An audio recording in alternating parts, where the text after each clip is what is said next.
Hi guys, welcome to another episode of current affairs. आज की तारीख है 12 जनवरी 2021। हमारे दो चैनल्स हैं, पिनाकल और फ्रंटियर आईएएस, और अगर अभी तक आपने इन चैनल्स को सब्सक्राइब नहीं किया है तो सब्सक्राइब करना बिल्कुल ना भूलिएगा। साथ ही साथ इस बेल आइकन को जरूर प्रेस करना है ताकि हमारी आने वाली हर वीडियो की नोटिफिकेशन आपको मिल सके। हमारी दो वेबसाइट्स हैं, sscglpinacle.com और baljeetdhaka.com। इन दोनों को विजिट करना बिल्कुल ना भूलिएगा।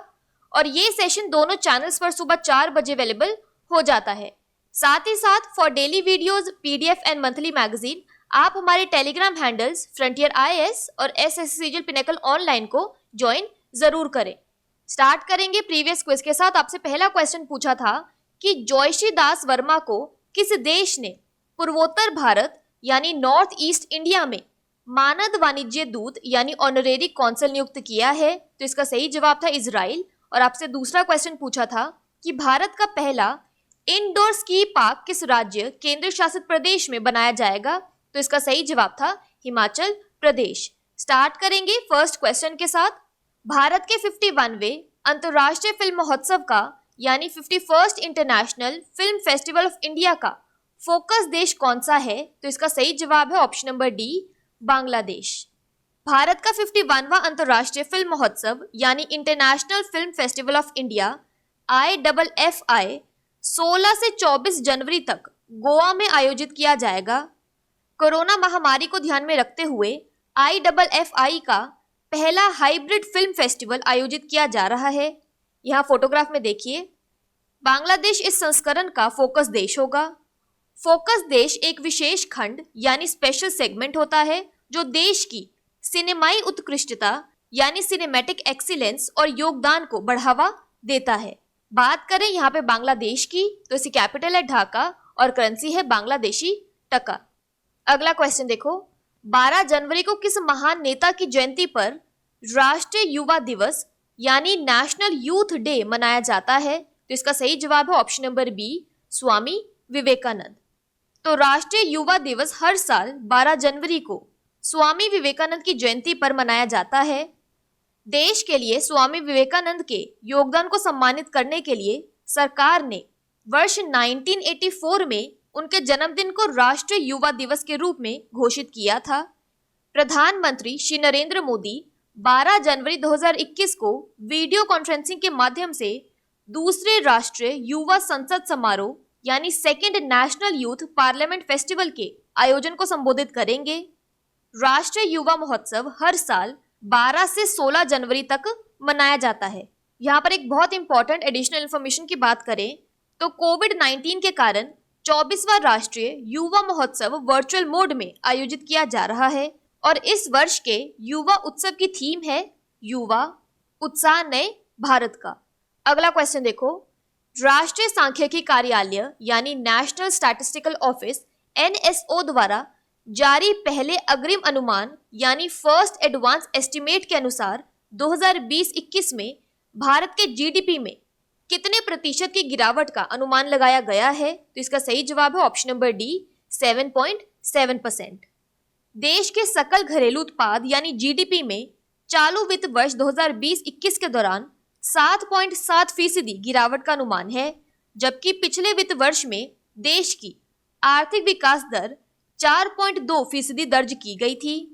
राष्ट्रीय सांख्यिकी कार्यालय यानी NSO द्वारा चालू वित्त वर्ष की जीडीपी का पहला अग्रिम अनुमान यानी एडवांस एस्टीमेट जारी किया गया। 2020-21 का अग्रिम अनुमान चालू वित्त वर्ष की तीसरी और चौथी तिमाही में आर्थिक गतिविधियों में तेजी से सुधार की ओर इशारा कर रहा है, जिसकी वजह से चालू वित्त वर्ष में इकोनॉमी में गिरावट अब 7.7% ही रहने का अनुमान है। अगला प्रश्न देखो, सदर जापरोव ने हाल ही में किस देश के राष्ट्रपति यानी प्रेसिडेंशियल इलेक्शन का चुनाव जीता है। तो इसका सही जवाब है ऑप्शन नंबर बी, किर्गिस्तान। तो राष्ट्रवादी राजनेता यानी नेशनलिस्ट पॉलिटिशियन सदर जापरोव ने किर्गिज के राष्ट्रपति चुनाव में शानदार जीत हासिल की। जापरोव ने लगभग 80% वोट हासिल किए हैं। यहाँ आप उनकी तस्वीर देखिए। पिछले अक्टूबर में संसदीय चुनावों यानी पार्लियामेंट्री इलेक्शंस के बाद से किर्गिस्तान संकट में है। उन चुनावों के परिणाम विवादित थे, जिसके कारण विरोध प्रदर्शन हुए और तत्कालीन राष्ट्रपति सोरोनबाय जेनेबकोव ने इस्तीफा दे दिया था। बात करें यहाँ पर किर्गिस्तान की, तो इसकी कैपिटल है बिश्केक और करेंसी है किर्गिस्तानी सोम। अगला क्वेश्चन देखो, केंद्रीय मंत्री डॉक्टर हर्षवर्धन ने चेन्नई पोर्ट ट्रस्ट में किस तटीय अनुसंधान पोत कोस्टल रिसर्च वेसल को राष्ट्र को समर्पित किया है? तो इसका सही जवाब है ऑप्शन नंबर बी, सागर अन्वेषिका। तो केंद्रीय पृथ्वी विज्ञान मंत्री यानी union minister of earth sciences, science and technology and health and family welfare doctor Harshvardhan ने चेन्नई बंदरगाह पर तटीय अनुसंधान वाहन यानी कोस्टल रिसर्च वेसल CRV सागर अन्वेषिका का शुभारंभ किया। इसका उपयोग राष्ट्रीय महासागर प्रौद्योगिकी संस्थान द्वारा अनुसंधान उद्देश्यों के लिए किया जाएगा। अन्वेषिका को Indian register of shipping IR class के तहत बनाया गया है और यह एक डायनेमिक पोजीशनिंग योग्य जहाज है। यहाँ आप तस्वीर देखिए और एक क्विक रिवीजन की बात करें तो भारतीय नौसेना और DRDO ने हाल ही में किस स्वदेशी रूप से विकसित एयर ड्रॉप्ड कंटेनर का सफल परीक्षण किया है? तो इसका सही जवाब है सहायक NG। अगला क्वेश्चन देखो, हाल ही में किस राज्य ने अपनी बिंदु सागर झील को साफ करने के लिए एक परियोजना शुरू की है? तो इसका सही जवाब है ऑप्शन नंबर बी, ओडिशा। तो ओडिशा के मुख्यमंत्री नवीन पटनायक और केंद्रीय मंत्री धर्मेंद्र प्रधान ने संयुक्त रूप से भुवनेश्वर में लिंगराज मंदिर के पास स्थित बिंदु सागर झील को साफ करने के लिए एक परियोजना की शुरुआत की है। इंडियन ऑयल कॉरपोरेशन, रासायनिक प्रौद्योगिकी संस्थान यानी इंस्टीट्यूट ऑफ केमिकल टेक्नोलॉजी और Mumbai Indian oil campus Bhubaneswar के सहयोग से इस परियोजना को कार्यान्वित करेगा। बिंदु सागर भुवनेश्वर के लोगों के सामाजिक सांस्कृतिक जीवन यानी सोशियो कल्चरल लाइफ से जुड़ी है। बिंदु सागर हमारे देश के सबसे पवित्र झीलों में से एक है क्योंकि इसमें भारत के सभी धार्मिक स्थानों के पवित्र जल समाहित हैं। यहाँ पर एक रिवीजन की बात करें तो किस राज्य के मुख्यमंत्री ने हाल ही में एक फायर पार्क का उद्घाटन किया है और एक डायनामिक ऑनलाइन पोर्टल अग्निशमन सेवा लॉन्च किया है? तो इसका सही जवाब है ओडिशा। बात करें ओडिशा की तो इसके वर्ल्ड हेरिटेज साइट्स में आता है सन टेम्पल कोणार्क, डैम्स और रिवर्स में आता है हीराकुंड डैम महानदी और इंद्रावती डैम इंद्रावती।